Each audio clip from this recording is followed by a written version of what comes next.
Doraemon के पास तो ढेर सारे लोगों को ढूंढने वाले गैजेट्स थे, फिर भी उसने 10 साल तक उस निर्जन द्वीप पर नोबिता को क्यों नहीं ढूंढा। लाखों नेटिजन्स इसे सबसे रहस्यमयी और डरावना सीजन कहते हैं। बात ये थी कि नोबिता फिर से देर तक बाहर खेलकर घर लौटा और मम्मी पापा ने उसे कई घंटों तक डांट पिलाई। कमरे में पहुंचकर नोबिता गुस्से से भड़क उठा और उसने घर छोड़ने का फैसला कर लिया। डोरेमोन ने फटाफट अपने जादुई हाथ से उसे वापस खींच लिया, लेकिन नोबिता ने ठान लिया था। उसने किताबों की अलमारी से एक डिब्बा निकाला और डोरेमोन की तरफ उछाल दिया। इसे पता था कि उसमें एक बड़ा चूहा था जिसने डोरेमोन को डर के मारे बेहोश कर दिया। नोबिता ने जाते जाते उसकी जेब से कुछ गैजेट्स चुरा लिए और एक ऐसे रास्ते पर निकल पड़ा जो कभी वापसी का नहीं था। इस जल्दबाजी के फैसले ने उसे 10 साल तक कीमत चुकाने पर मजबूर कर दिया। पूरी रात उड़ने के बाद नोबिता आखिरकार एक सुनसान द्वीप पर पहुंचा। घर छोड़ने के बाद उसे बाहर की हवा इतनी ताज़ा लगी। उत्साह में उसने द्वीप के चारों तरफ कई चक्कर लगाए, लेकिन जल्द ही नई मुसीबत आ खड़ी हुई। नोबिता खाना लाना तो भूल ही गया था। पेड़ पर नारियल देखकर उसकी भूख और बढ़ गई। उसने अपना बैग खोला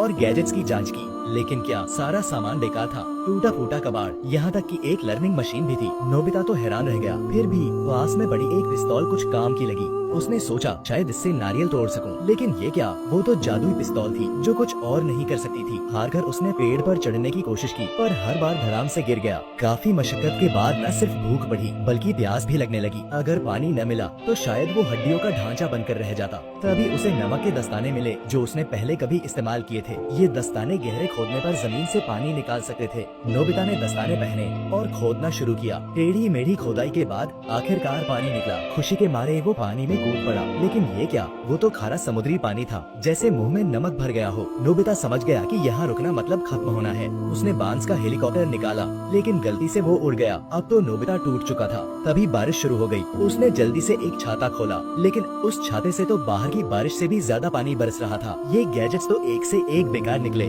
आखिरकार नोबिता ने एक गड्ढा खोदकर बारिश से बचाव किया, लेकिन पहली ही रात वो लगभग मरते मरते बचा। रात की आंधी तूफान में नारियल का पेड़ उखड़कर गिर गया। उसने जैसे तैसे नारियल खाया और पहली बार पेट भरा। फिर वो समुद्र किनारे पहुंचा। उसे यकीन था कि डोरेमोन उसे लेने आएगा। अभी तो बस इस द्वीप पर जिंदा रहना था। उसने उस छाते की बारिश का इस्तेमाल करके ढेर सारा पीने का पानी इकट्ठा किया। फिर द्वीप पर सामान जुटाकर एक छोटा सा कमरा बनाया। उसने एक नारियल पर डोरेमोन का चेहरा उकेरा और बोला, तुम्हारे साथ के साथ मैं अकेला नहीं हूँ। दिन बीते गए, एक हफ्ता हो गया, लेकिन डोरेमोन का कोई अता पता नहीं। नोबिता का जोश ठंडा पड़ने लगा। गुस्से में उसने वो नारियल समुद्र में फेंक दिया। तभी दूर से एक जहाज दिखा। वो दौड़ता हुआ किनारे पर पहुंचा, चिल्लाया, लेकिन उसकी आवाज इतनी दूर तक नहीं पहुंची। उसने एक लकड़ी का तख्ता पकड़ा। ये आखिरी मौका था। वो जहाज की तरफ तैरने लगा, लेकिन एक बड़ी लहर ने उसे उलट दिया। नोबिता को तैरना नहीं आता था और उसे लगा था कि अब सब खत्म। तभी उसका हाथ उस नारियल पर पड़ा। आखिरकार वो किनारे पर पहुंच गया। नारियल पर डोरेमोन का चेहरा देखकर उसका जीने का हौसला फिर जाग उठा।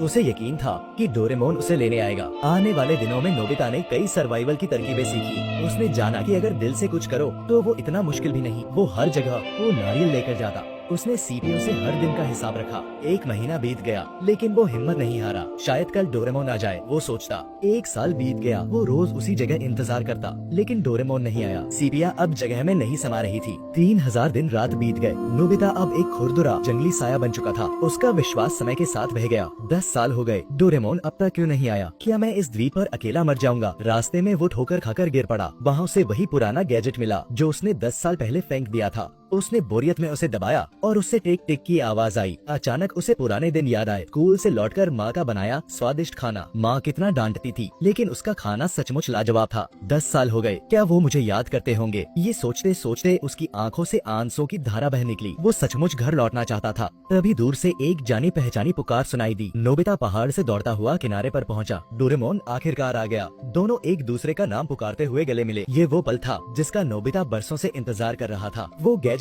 एक सिग्नल ट्रांसमीटर था। अगर नोबिता इससे पहले इस्तेमाल करता तो शायद 10 साल न बिताने पड़ते। उसके बाद डोरेमोन और नोबिता टाइम मशीन की मदद से 10 साल पीछे जाते हैं, जब नोबिता घर से निकले थे, और डोरेमोन टाइम क्लॉथ गैजेट की मदद से नोबिता को 10 साल की बना देता है। और ये एपिसोड यहीं पे खत्म होता है। ये तो खुशहाल अंत था, लेकिन कुछ तो गड़बड़ थी। डोरेमोन के पास तो आलसी छड़ी थी जिससे वो नोबिता का ठिकाना ढूंढ सकता था, या फिर वो जादुई दरवाजा जिसमें सिर्फ उसका नाम बोलने से वो तुरंत मिल जाता। फिर 10 साल तक डोरेमोन ने कुछ क्यों नहीं किया?